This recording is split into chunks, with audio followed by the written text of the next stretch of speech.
Hello my dear lovely students, welcome back to my channel Shubham lecturer. Student, आज का ये video class 12 physics का एक मोस्ट इंपॉर्टेंट वीडियो है। तो जितने भी हमारे स्टूडेंट इस बार 2024 में फिजिक्स का पेपर देंगे उनके लिए ये वीडियो बहुत ही ज्यादा इंपॉर्टेंट है, क्योंकि आज की इस वीडियो में हम पढ़ेंगे क्लास 12 फिजिक्स के चैप्टर 2 जिसका नाम है स्थिर विद्युत विभव तथा धारिता।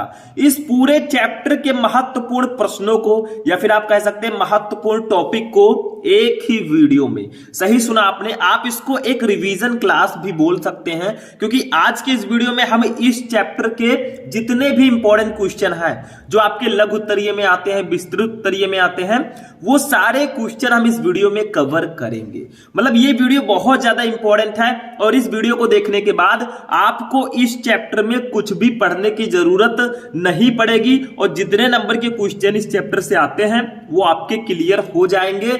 याद रखिए, ये एक मैराथन क्लास होगा हमारे सेकंड चैप्टर फिजिक्स का। अब आप लोग कहेंगे सर फर्स्ट चैप्टर का क्या होगा, तो इससे पहले मैंने आपको फर्स्ट चैप्टर के सारे क्वेश्चन मैंने आपको बता दिए हैं, तभी तो मैं सेकंड पे आया। तो आप लोग सर्च कीजिए विद्युत आवेश तथा क्षेत्र chapter important question Shubham lecturer, YouTube पे सर्च करोगे आ जाएगा भाई।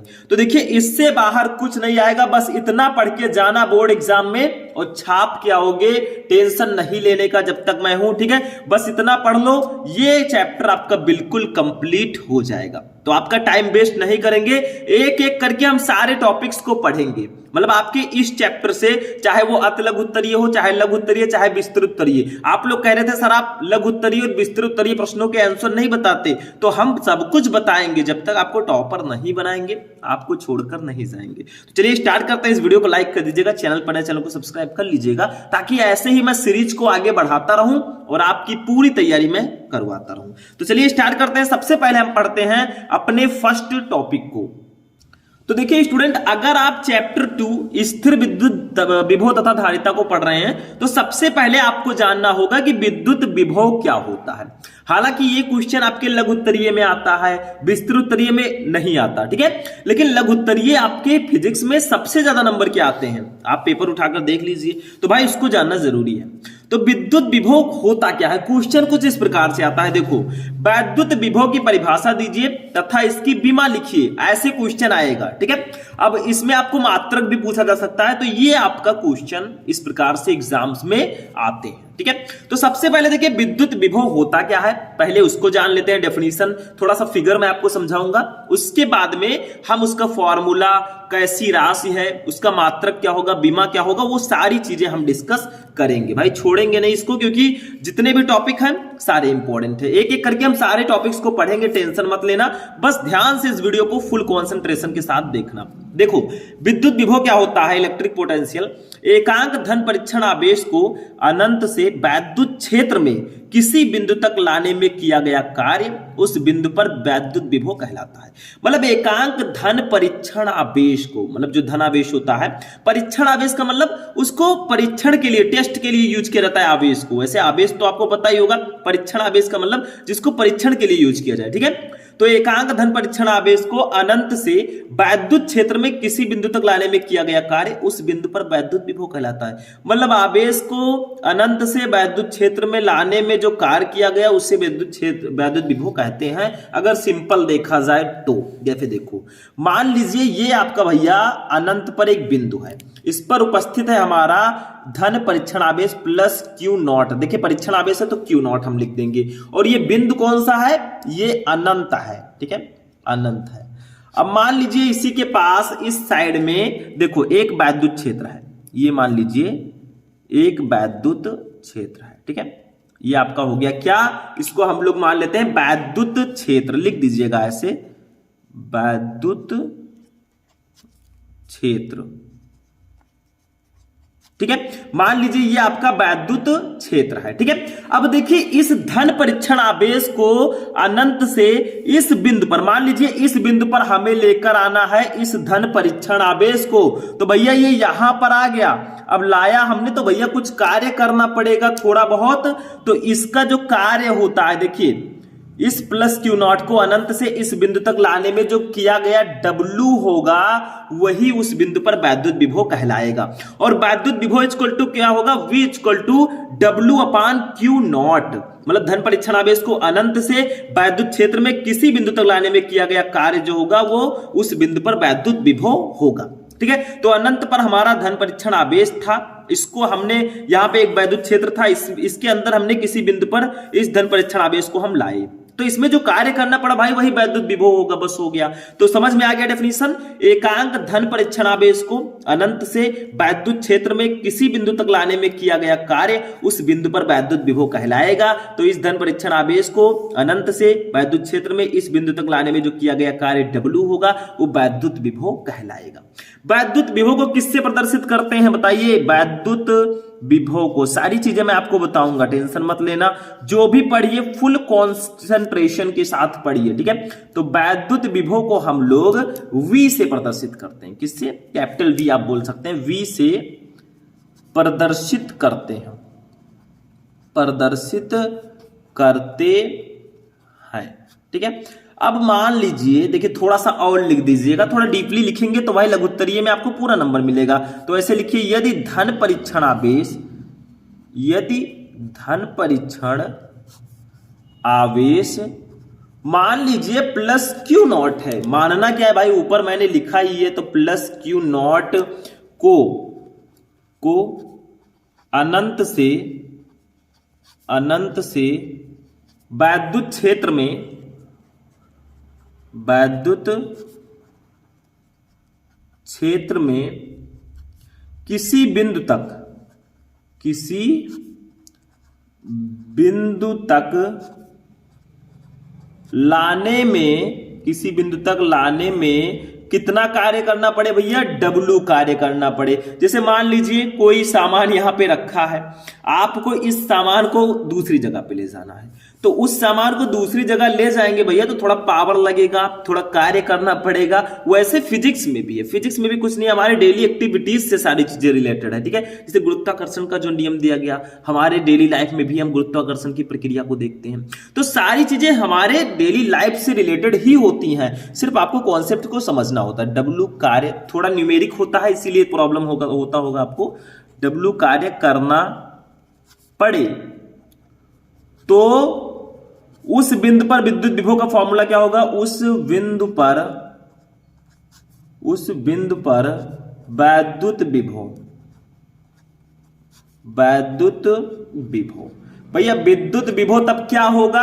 यदि धन परीक्षण आवे तो वैद्युत विभव V जो होगा वो किसके बराबर होगा?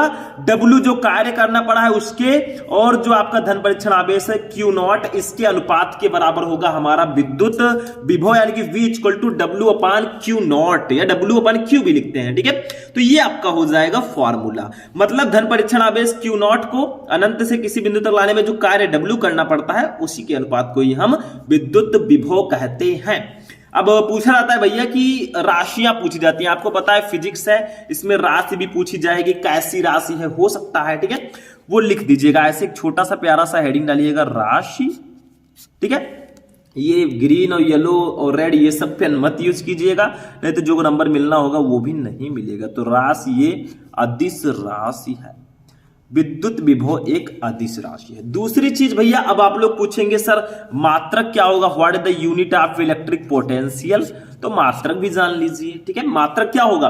W क्या है? ये कार्य है, कार्य का मात्रक जूल होता है। क्या होता है? जूल प्रति आवेश है, ये आवेश का मात्रक कूलाम।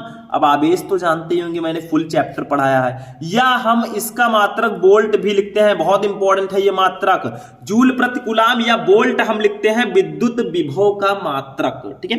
ये चीजें आपको ध्यान में रखनी है, ये मात्रक हो गया। अब इसी फॉर्मूले से हम लोग निकाल लेंगे बीमा, ठीक है, क्योंकि बीमा भी पूछा गया था भाई। 3 नंबर 4 नंबर में तो इतनी सारी चीजें तो आपको लिखनी ही पड़ेंगी। मैं स्लो बता रहा हूं, आप पढ़ लीजिए और जाकर आप बहुत तेजी से अच्छे से लिख लेंगे, ठीक है, अपने अकॉर्डिंग। चलिए बीमा निकालते हैं।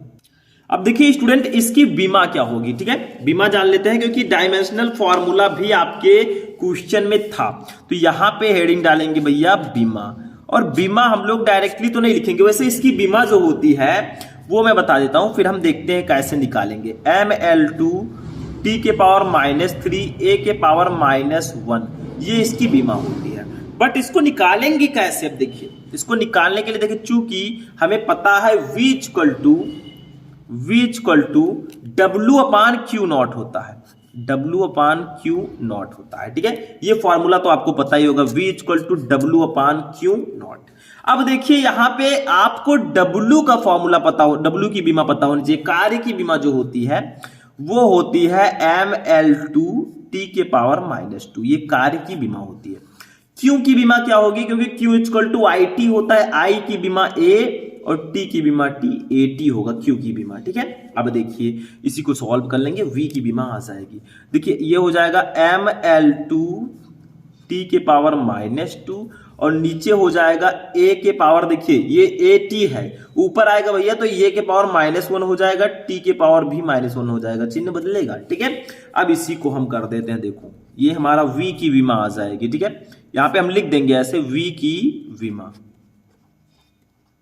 यहां से सॉल्व कर लेंगे, दोनों को एक में कर लेंगे, ठीक है। तो mL2 हो गया, ठीक है। T के पावर -2 है, ये T के पावर -1 है, दोनों मिलकर माइनस प्लस 2 1 3, लेकिन चिन्ह वही रहेगा, T के पावर -3 हो गया। A के पावर -1 आपका ऑलरेडी है, तो यही हो जाएगी विद्युत विभव की बीमा, V की बीमा यही होगा, ठीक है। mL2 T के पावर -3 A के पावर -1, यही आपकी V की बीमा हो जाएगी, ठीक है। तो ये आपका विद्युत विभव, उसका मात्रक, बीमा, सारी चीजें मैंने आपको बता दिया।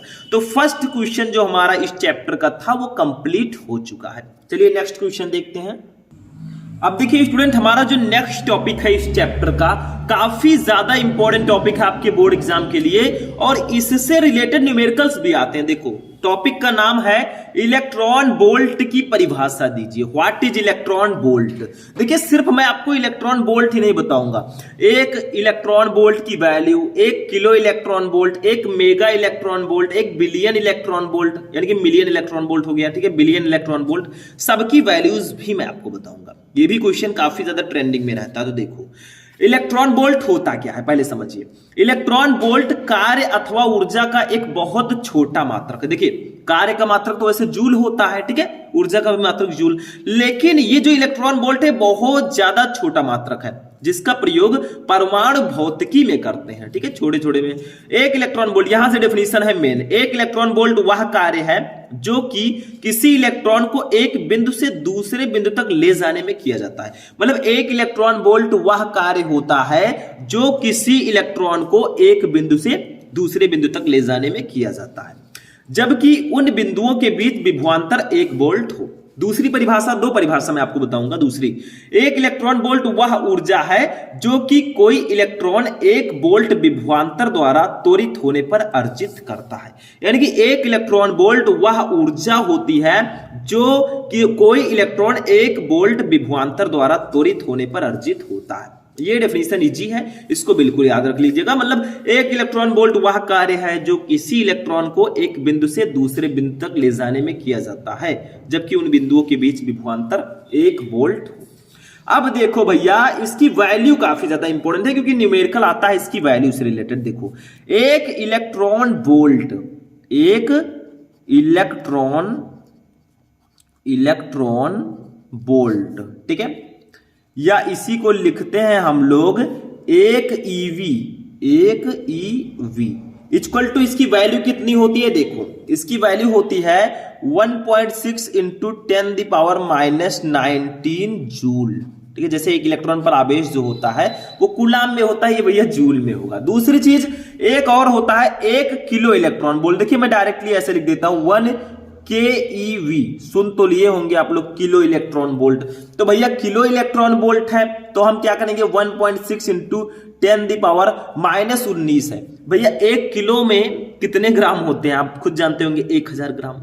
तो 10 की पावर 3 1000 को लिख सकते हैं। तो इसमें से हम 3 और घटा देंगे, -16 कर देंगे, ये -16 जूल हो जाएगा। क्योंकि देखो ध्यान से समझो कैसे, 1 किलो इलेक्ट्रॉन वोल्ट अगर निकालना है भैया तो 1000 से इसमें गुणा करना होगा। जब आप गुणा करेंगे 1000 से तो 1000 को 10 की पावर 3 लिखेंगे, और 10 की पावर 3 जब हम लिखेंगे तो 10 की पावर -19 में से 3 जाएगा तो -16 ही बचेगा। ठीक है, तो ये आपको ध्यान में रखना है, काफी ज्यादा इंपॉर्टेंट है। जैसे देखो मैं समझा देता हूं थोड़ा सा। देखो जैसे 1 इलेक्ट्रॉन वोल्ट की वैल्यू इतनी है, तो 1 किलो इलेक्ट्रॉन वोल्ट की वैल्यू कितनी होगी?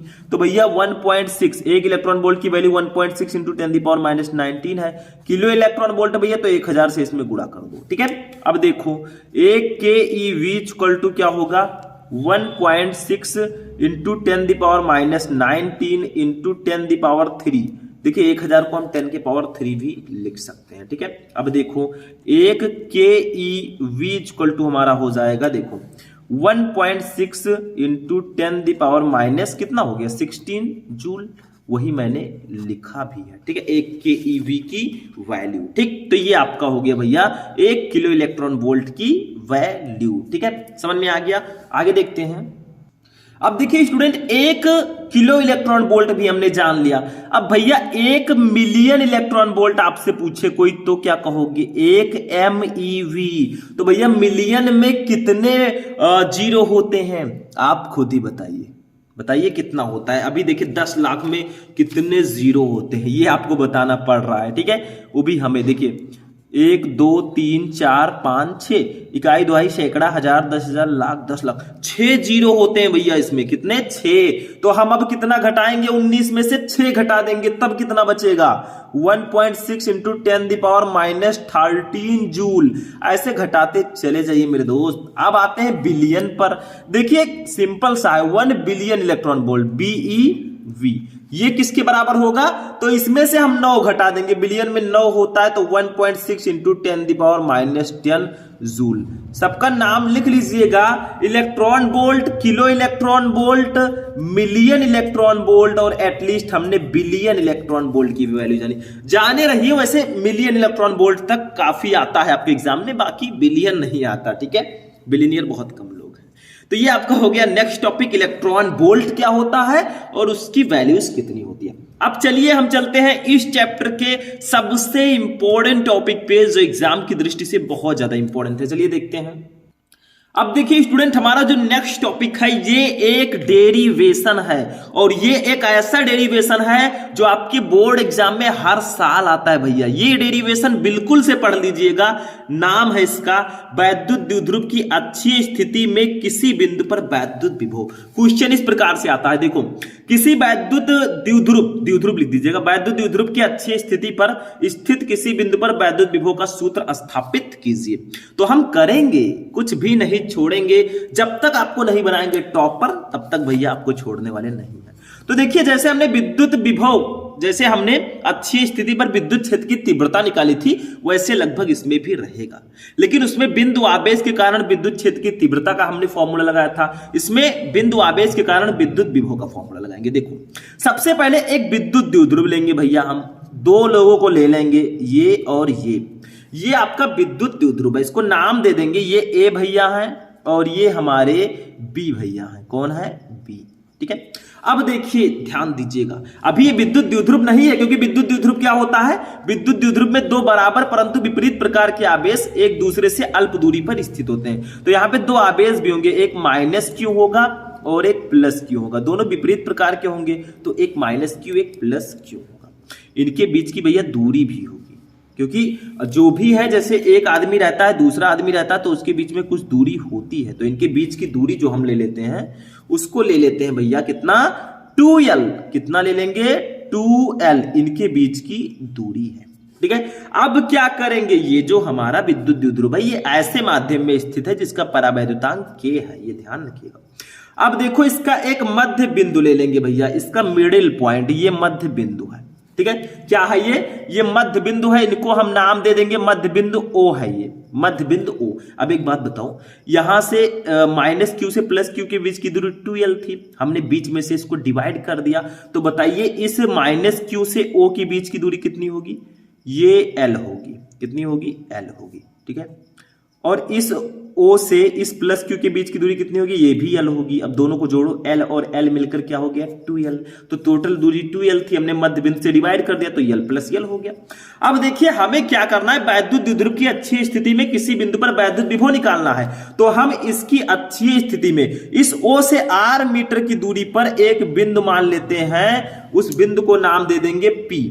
और इस बिंदु P पर हमें वैद्युत क्षेत्र की तीव्रता निकालनी है और ये हमारे O से R मीटर की दूरी पर है। कितनी दूरी पर, R मीटर की दूरी पर है, ये जो P है हमारा, ठीक है। तो समझ में आ गया इतना। देखो हमने एक विद्युत द्विध्रुव लिया जो माइनस Q तथा प्लस Q आवेश से मिलकर बना है, ये ऐसे माध्यम में रखा है जिसका परावैद्युतांक K है, ठीक है। इनके बीच की दूरी 2L है। इसका एक मध्य बिंदु O ले लेते हैं जिससे R मीटर की दूरी पर एक बिंदु P है जिस पर विद्युत विभव निकालना है। विद्युत क्षेत्र की तीव्रता अगर मैंने बोला होगा तो उसके लिए सॉरी, ठीक है, विद्युत विभव निकालना है। अब ये माइनस Q से O के बीच की दूरी L है और O से प्लस Q के बीच की दूरी भी L है, ठीक है। अब देखो एक बात बताओ आप लोग, इस प्लस Q से P के बीच की दूरी कितनी होगी बताइए। इस प्लस Q से P के बीच की दूरी कितनी होगी, देखो इस O से P के बीच की दूरी R है, इस O से प्लस Q के बीच की दूरी L है। तो अगर हमें प्लस Q से P के बीच की दूरी निकाले तो R में से L घटा दो भाई, क्या प्रॉब्लम है। R माइनस L कर दिया। देखो ये R टोटल दूरी है, ये L है, जब इसमें से इसको घटाएंगे तभी तो यहां से यहां तक की दूरी आएगी। तो R माइनस L, ठीक है, ये आपका हो जाएगा प्लस Q से P के बीच की दूरी। अब आपसे कोई पूछे भैया इस माइनस Q से P के बीच की दूरी कितनी होगी, तो यहां से P के बीच की दूरी कितनी होगी भैया, देखो यहां O से P के बीच की दूरी R है, इतनी दूरी R है। अब भैया हमें यहां तक की दूरी निकालनी है, यहां से यहां तक की दूरी L है, तो R से L को जोड़ दो तो यहां से यहां तक की दूरी आ जाएगी कि नहीं आ जाएगी। देखो P से O के बीच की दूरी R है, O से माइनस Q के बीच की दूरी L है, तो टोटल दूरी निकालिए तो R प्लस L कर दो, क्या प्रॉब्लम है। तो R प्लस L, ठीक है, ये हमारा माइनस Q से P के बीच की दूरी है। तो इतना समझ में आ गया भैया, कुछ नहीं है, एक विद्युत द्विध्रुव लो जो माइनस Q तथा प्लस Q आवेश से बना है, इसका परावैद्युतांक K है, ठीक है। ये AB आपका विद्युत द्विध्रुव है, इसके बीच की अल्प दूरी 2L है, इसका मध्य बिंदु O है जिससे R मीटर की दूरी पर एक बिंदु P है जिस पर हमें विद्युत विभव निकालना है, ठीक है। अब बिंदु प्लस Q से P के बीच की दूरी R माइनस L होगी और माइनस Q से P के बीच की दूरी R प्लस L होगी। तो लिखो, मान लो एक वैद्युत द्विध्रुव AB किसी ऐसे माध्यम में रखा है जिसका परावैद्युतांक K है। वैद्युत द्विध्रुव माइनस Q तथा प्लस Q कूलाम आवेशों से बना है जिनके बीच की अल्प दूरी 2L है। वैद्युत द्विध्रुव के मध्य बिंदु O से R मीटर की दूरी पर इसकी अच्छी स्थिति में एक बिंदु P है जिस पर विद्युत विभव निकालना है। ये जो बिंदु P है इस पर हमें विद्युत विभव निकालना है। तो पहले क्या करोगे स्टूडेंट बताओ, पहले इस प्लस Q आवेश के कारण बिंदु P पर विभव निकाल लेंगे क्योंकि दो आवेश हैं भाई विद्युत द्विध्रुव में। फिर माइनस Q आवेश के कारण बिंदु P पर विद्युत विभव निकालेंगे। यहां पर कौन सा फॉर्मूला लगाएंगे, बिंदु आवेश के कारण विद्युत विभव, ठीक है। फिर दोनों निकालकर हम परिणामी विद्युत विभव निकाल लेंगे, बस हमारा आ जाएगा। तो पहले क्या करते हैं, इस प्लस Q आवेश के कारण बिंदु P पर विद्युत विभव निकाल लेते हैं। देखिए बिंदु आवेश के कारण विद्युत विभव का फॉर्मूला होता है B = 1/4πε0 K Q/R होता है, ठीक है। ये डेरिवेट हो चुका है जब मैं चैप्टर आपको पढ़ा रहा था।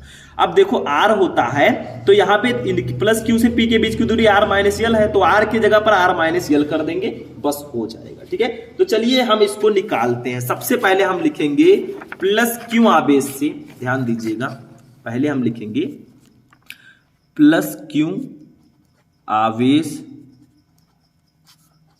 के कारण बिंदु P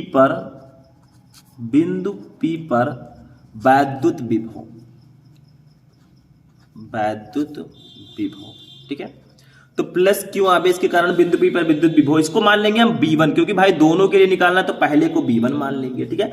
तो क्या हो जाएगा 1/4πε0 K क्यों मैंने लिखा क्योंकि ये जो आपका विद्युत द्विध्रुव है ये ऐसे माध्यम में स्थित है जिसका परावैद्युतांक K है, ठीक है, इंटू Q/R माइनस L। देखो भैया Q/R फॉर्मूला होता है लेकिन यहाँ पे R माइनस L है हमारी दूरी प्लस Q से P के बीच की दूरी, तो R माइनस L रख देंगे। अब देखिए स्टूडेंट ऐसे माइनस Q आवेश के कारण भी निकाल लेंगे भैया, वही सेम प्रोसेस, माइनस Q आवेश के कारण बिंदु P पर, जैसे हमने प्लस Q के कारण निकाला वैसे माइनस Q के कारण, तो बिंदु P पर वैद्युत विभव। तो भैया प्लस Q वाले को हमने मान रखा है V1, तो इसको मान लेंगे V2। ठीक है, नाम में क्या रखा है, असली मजा तो काम में है। तो V2 इक्वल टू हमारा क्या हो जाएगा, 1/4 pi epsilon not K into, देखो भैया ये माइनस Q आवेश है, यहां से ये P के बीच की दूरी R प्लस L है, तो दूरी की जगह पर तो R प्लस L रख देंगे, लेकिन यहां पे हम माइनस Q रखेंगे, ये ध्यान रखिएगा, क्योंकि माइनस Q आवेश है तो माइनस Q रखेंगे अपान R प्लस L। ठीक है, ये इतना हो गया। या इसी को हम आगे भी कर सकते हैं, इसको कैसे लिख सकते हैं बताओ, इसको हम लिख सकते हैं V2 इक्वल टू ये -1/4 pi epsilon not K into Q upon R plus L। ठीक है, ये ऐसे लिख सकते हैं। अब क्या करेंगे, हमने V1 V2 निकाल लिया, लेकिन ये तो हमें निकालना नहीं है, हमें अच्छी स्थिति पर विभव निकाला, तो अब हम परिणामी विभव निकालेंगे। अतः बिंदु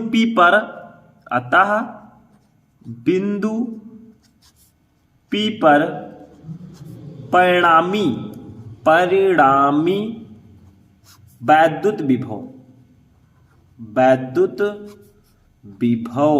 ठीक है, परिणामी वैद्युत विभव। अब भैया परिणामी विद्युत विभव निकालना है तो कैसे निकालोगे, V इक्वल टू क्या करेंगे, V1 और V2 को जोड़ देंगे, V1 प्लस V2, जो हमारा V1 आया है उसको और V2 भैया को ऐड कर देंगे, तो हमारा क्या आ जाएगा, V1 की वैल्यू कितनी है ऊपर बताइए, 1/4 pi epsilon not K into Q upon R minus L, ये B1 की वैल्यू है, और प्लस इसको ब्रैकेट में लिखेंगे भैया, B2 की वैल्यू कितनी है, -1/4 पाई एप्सिलॉन नॉट K, तो -1/4 pi epsilon not K into Q upon R plus L। ठीक है, ब्रैकेट में मैंने क्यों लिखा है भैया, क्योंकि अभी ब्रैकेट खुलेगा तो माइनस हो जाएगा। देखो V इक्वल टू हमारा आ गया 1/4 pi epsilon not K into Q upon R minus L। अब भैया ये प्लस माइनस जब ब्रैकेट खुलेगा तो प्लस माइनस मिलकर माइनस कर देगा, तो 1/4 pi epsilon not K into Q upon R plus L। इतना तो समझ में आ रहा होगा, समझदार हो, छोटे बच्चे हो क्या। V देखिए अब क्या होगा, दोनों में देखो Q है, हाँ है भैया, और 4 पाई एप्सिलॉन नॉट K भी है, तो कॉमन ले लेंगे हम इसको, Q upon 4 pi epsilon not K, इसको मैंने कॉमन ले लिया। अंदर क्या बचा स्टूडेंट, अंदर बचा 1 अपान, देखिए Q को तो हटा दिया, 1/r माइनस L, बड़ा ब्रैकेट आप कर सकते हैं इसको। ठीक है, बड़ा ब्रैकेट कर दीजिएगा, ये R माइनस L हो गया, और -1/r प्लस L, ये अंदर बचा है। क्यों अंदर ये बचा बताइए, क्यों बचा, क्योंकि ये Q बाहर निकल गया, 4 पाई एप्सिलॉन नॉट K बाहर निकल गया, तो यही बचेगा। अब इसी को सॉल्व कर लेंगे, V इक्वल टू हमारा हो जाएगा Q upon 4 pi epsilon not K into, देखो ध्यान से समझो, ये हम एलसीएम लेंगे दोनों का, तो R माइनस L हो गया और R प्लस L हो गया, R माइनस L से R माइनस L कैंसिल, ऊपर जाएगा R प्लस L, और माइनस ये R प्लस L से R प्लस L कैंसिल, ऊपर जाएगा R माइनस L। इस प्रकार से इसको ब्रैकेट में लिखेंगे, क्योंकि देखो इसके आगे माइनस है, अभी अंदर का चिन्ह बदल जाएगा, इसीलिए मैंने ब्रैकेट में लिख दिया उसको। तो V इक्वल टू क्या होगा, Q upon 4 pi epsilon not K into, देखो R प्लस L है ऊपर, R प्लस L, ये माइनस है, अगर किसी ब्रैकेट के बाहर माइनस है तो अंदर का चिन्ह बदल जाएगा, तो ये R प्लस L A भी हो जाएगा अपान, ये एक बात बताओ, R minus L into R plus L equal to क्या होगा, एक फॉर्मूला मैंने बताया था, A plus B into A minus B equal to A square minus B square, ऐसे यहां पे ये हो जाएगा R square minus L square, हो जाएगा कि नहीं हो जाएगा, हो जाएगा भैया। A plus B into A minus B वाला फॉर्मूला पढ़ा होगा, तो R को A मान लेंगे, L को B मान लेंगे, तो ये हमारा इतना आ जाएगा। ठीक है, चलिए इसी को सॉल्व कर देते हैं, हमारा आंसर आ जाएगा। अब देखिए स्टूडेंट, इसको हम क्या लिखेंगे, V इक्वल टू, देखो R ये प्लस में है, ये माइनस में है, दोनों कैंसिल हो गए भाई, प्लस माइनस माइनस। ठीक है, R में से R जाएगा 0, ऐसे भी बचेगा, तो ये हमारा हो गया Q upon 4 pi epsilon not K अंदर क्या बचेगा, एल और एल मिलकर बना लेंगे भैया 2l, एल और एल को जोड़ेंगे तो 2l हो जाएगा upon R square minus L square. ये आपका इतना हो गया। ठीक है, अब इसी को हम सॉल्व कर लेंगे। देखो ध्यान से समझिएगा, इतना तो आपको समझ में आ चुका होगा। ठीक है, कि v इक्वल टू हमारा इतना हो जाएगा। ठीक, अब देखिए एक चीज बताइए, यहाँ पे v इक्वल टू आपको अब हम क्या लिखेंगे इसका, देखो 1/4 पाई एप्सिलॉन नॉट के इसको कर देंगे इंटू q और 2l का गुणा हो जाएगा भैया, तो q इंटू 2l हो जाएगा और अपान क्या है हमारा R square minus L square, ये अपान में है। ठीक है, अब क्या होता है, एक चीज आपको पता होगा कि विद्युत द्विध्रुव आघूर्ण जो P होता है वो किसके बराबर होता है, वो Q इंटू 2l के बराबर होता है। ये आपको मैंने पढ़ाया था, विद्युत द्विध्रुव आघूर्ण P equal to Q into 2l। तो इस Q इंटू 2l के जगह पर हम कर देंगे P, क्योंकि उसके बराबर है भैया, तो हम लिख सकते हैं। तो v इक्वल टू हो जाएगा 1/4 पाई एप्सिलॉन नॉट के into P upon R square minus L square. अभी डेरिवेशन नहीं हुआ है, एक स्टेप और है। देखिए, यदि L का मान जो है वो R की अपेक्षा बहुत कम हो तो L के जगह पर हम 0 मान सकते हैं। देखो ये जो L है ये इस R की अपेक्षा बहुत छोटा है। देखो R जो है वो O से P के बीच की दूरी R है, देखो कितनी दूरी, और जो L है वो O से प्लस Q के बीच की दूरी है। तो देखिए इस R की अपेक्षा ये L बहुत कम दूरी है, तो L के जगह पर हम 0 ले लेंगे, ये शर्त है। तो यदि L का मान लिख दीजिए ऐसे, यदि L का मान, भाई डेरिवेशन है इसमें सारी चीजें आपको करनी पड़ेंगी, R की अपेक्षा बहुत कम हो, बहुत कम हो, यानी कि बहुत कम हो का मतलब क्या है, L is L is less than R। ठीक है, तब क्या होगा, यहां पे L की वैल्यू हम ले लेंगे 0, तो L स्क्वायर की वैल्यू भी क्या हो जाएगी भैया, 0 का स्क्वायर करोगे 0 ही मिलेगा। तो एस L स्क्वायर की जगह पर 0 रख देंगे, तो 0 तो ऐसे चला गया, R स्क्वायर में से 0 घटेगा तो R स्क्वायर ही बचेगा। तो फाइनली जो हमारा V अब आएगा, V अब देखिए V आया जो, वो 1/4 पाई एप्सिलॉन नॉट के इंटू P अपान देखिए R स्क्वायर बचेगा, L स्क्वायर की जगह पर 0, तो भैया R स्क्वायर में से 0 जाएगा तो यही बचेगा वोल्ट। ये आपका हो जाएगा विद्युत द्विध्रुव की अक्षीय स्थिति में किसी बिंदु पर विद्युत विभव का फॉर्मूला। लेकिन अगर मान लीजिए जो हमारा विद्युत द्विध्रुव है वो निर्वात या वायु में हो, निर्वात अथवा वायु के लिए, क्योंकि हो सकता है उसी में रखा गया हो, अथवा वायु के लिए, तो निर्वात या वायु में होगा भैया, तो हम k की वैल्यू 1 रखेंगे। तो इस k के जगह पर 1 कर देंगे तो हमारा एक नया फॉर्मूला निकल कर आएगा, v इक्वल टू आ जाएगा 1/4 pi epsilon not into P upon R square, volt विभव का मात्रक वोल्ट। और यही हमारा हो जाएगा मेन डेरिवेशन विद्युत द्विध्रुव की अच्छी स्थिति में किसी बिंदु पर विद्युत विभव। तो इस तरह से आपको डेरिवेशन करना है, मैंने आपको बता दिया, सिंपल सा था, इजी वे में मैंने आपको बताया। ठीक है, समझ में आ गया, अच्छी बात है। नहीं तो आप दोबारा देखिए, क्योंकि इसको अगर मिस करोगे भैया तो आपका 5 नंबर मिस हो जाएगा, क्योंकि ये जरूर आता है एग्जाम में। चलिए आगे बढ़ते हैं, नेक्स्ट टॉपिक। अब देखिए स्टूडेंट, हमारा जो नेक्स्ट टॉपिक है ये है संधारित्र, और क्वेश्चन इस प्रकार से आता है, संधारित्र से आप क्या समझते हैं। तो इसकी परिभाषा आप जान लीजिए, बाकी कुछ खास इसमें नहीं आता है। या तो संधारित्र का सिद्धांत आता है जो मैंने आपको पहले ही बता रखा है चैप्टर में। देखो संधारित्र क्या होता है, कैपेसिटर।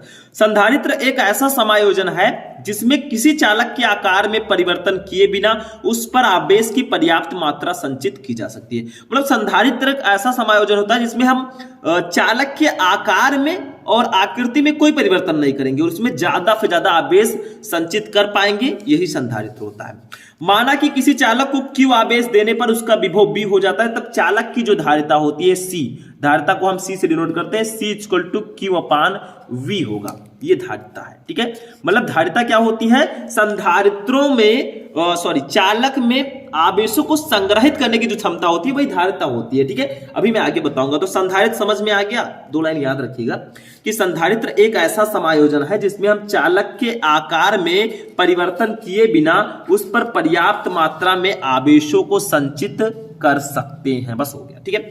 अब दूसरा टॉपिक मैं आपको स्पेशली बताऊंगा, धारिता क्या होता है। देखो ये आपका क्वेश्चन है कि वैद्युत धारिता से आप क्या समझते हैं। काफी ज्यादा इंपॉर्टेंट क्वेश्चन है, या इस प्रकार से क्वेश्चन आता है, संधारित्र की धारिता की परिभाषा लिखिए। तो देखिए संधारित्र की धारिता, इलेक्ट्रिक कैपेसिटेंस क्या होता है, किसी चालक की वैद्युत धारिता उस चालक की वैद्युत आवेश के संग्रहण करने की क्षमता की माप होती है।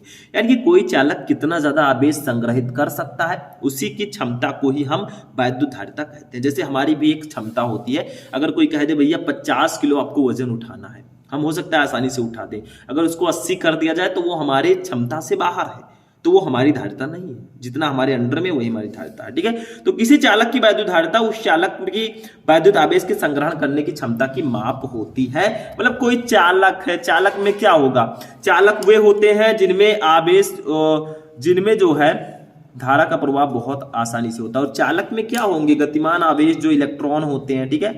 तो इन्हीं इलेक्ट्रॉन, इन्हीं आवेशों को संग्रहित करने, कितना आवेश ये संग्रहित कर सकते हैं चालक। अब चालक में आप लोहा भी ले सकते हैं, लोहा भी एक चालक ही है, ठीक है। तो इसमें जो है कितने आवेश संग्रहित हो सकते हैं, उसी की क्षमता को हम धारिता कहते हैं।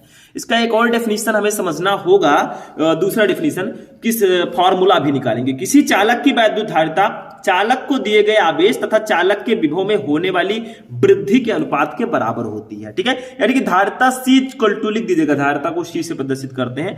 ये चालक को दिए गए आवेश Q तथा चालक के विभव V में होने वाली वृद्धि, इसी के अनुपात के बराबर होती है हमारी धारिता, ठीक है। ये हमारा हो गया C = Q/V, या इसको लिख सकते हैं Q = CV।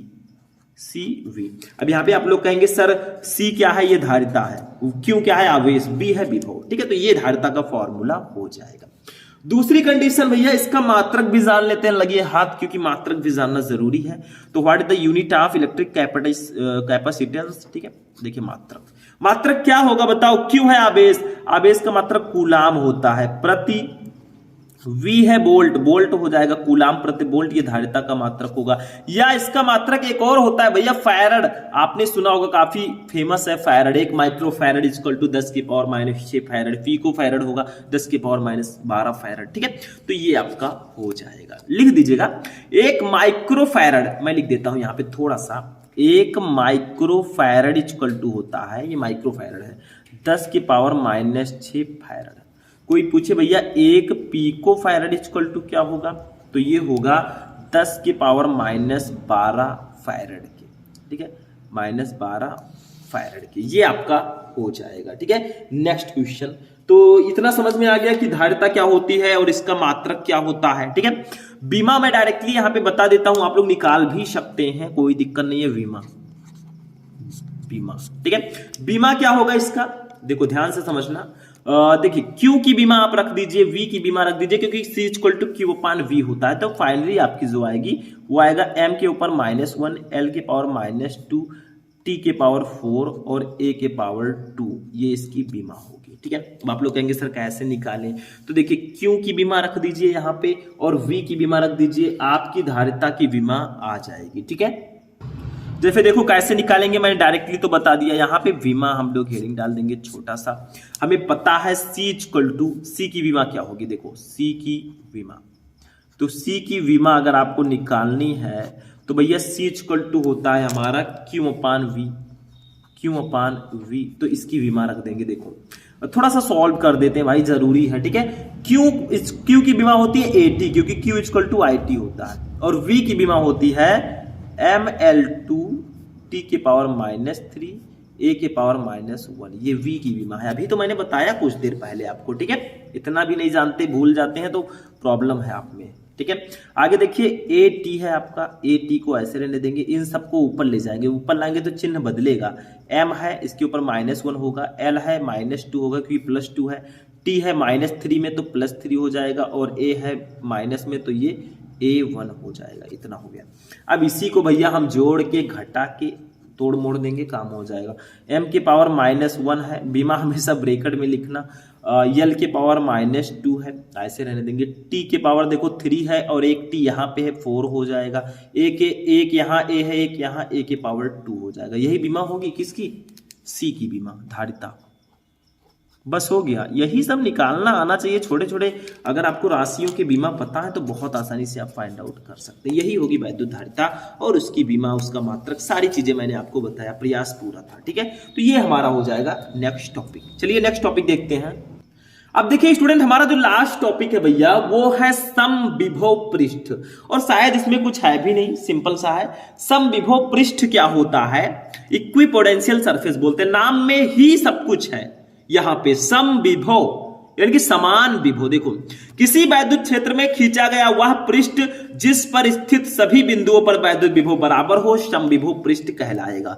मान लीजिए कोई वैद्युत क्षेत्र है, उसमें मैंने एक गोलीय पृष्ठ ऐसे खींच दिया। ठीक है, अब इस पर जितने भी बिंदु हैं, सारे बिंदुओं पर देखिए, ये बिंदु है, ये बिंदु है, ये बिंदु है, ये सब पर अगर विद्युत विभव हमारा बराबर होगा, ये सब बिंदु हैं। ठीक है, तो ऐसे पृष्ठ को समविभव पृष्ठ कहेंगे।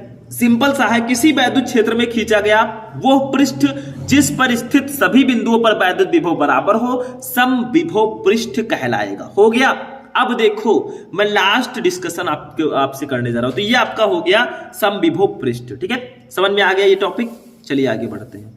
तो स्टूडेंट, अब ये क्लास आज की यहीं पर हमारी फिनिश होगी। मैं आपको ये भी बता दूं कि इसमें एक दो डेरिवेशन और है जो आप कर लीजिएगा, और वो कहां से करोगे? आप YouTube पे सर्च कीजिए स्थिर विद्युत विभव तथा धारिता चैप्टर शुभम लेक्चरर, आपको वीडियो मिल जाएगा। उस चैप्टर से जाकर उसको कर लो, क्योंकि ये वीडियो बहुत ज्यादा लॉन्ग हो जाता। उसमें आपको क्या करना है, समांतर प्लेट संधारित्र की धारिता का एक डेरिवेशन है, उसको कर लीजिएगा। और समांतर प्लेट संधारित्र की धारिता, ये उसके बीच परावैद्युत पदार्थ रखा हो, ये दोनों डेरिवेशन आप जाके वहां से कर लीजिएगा, या आप सर्च कर लीजिए यूट्यूब पे समांतर प्लेट संधारित्र की धारिता शुभम लेक्चरर, वीडियो मिल जाएगा। टेंशन मत लो। तो वहां से ये दोनों डेरिवेशन काफी ज्यादा इंपॉर्टेंट है, जाकर कर लीजिएगा। जितना होता था मैंने आपको सारा बता दिया। ठीक है, तो आज की क्लास यहीं पर फिनिश होगी। कैसा लगा आपको आज का ये इंपॉर्टेंट वीडियो? इस क्लास में हमने जाना क्लास 12 फिजिक्स के चैप्टर 2 स्थिर विद्युत विभव तथा धारिता के सारे प्रश्न, लघुत्तरीय, विस्तृतरीय, सब कुछ मैंने जाना। इससे बाहर कुछ नहीं आएगा। एक दो टॉपिक मैंने आपको बताया, उसको प्रिपेयर कर लीजिएगा। तो चलिए हम मिलते हैं नेक्स्ट वीडियो में। इस वीडियो को लाइक कर दीजिएगा, चैनल पर नए, चैनल को सब्सक्राइब कर लीजिएगा। मिलेंगे नेक्स्ट वीडियो में नेक्स्ट टॉपिक के साथ। तब तक के लिए जय हिंद।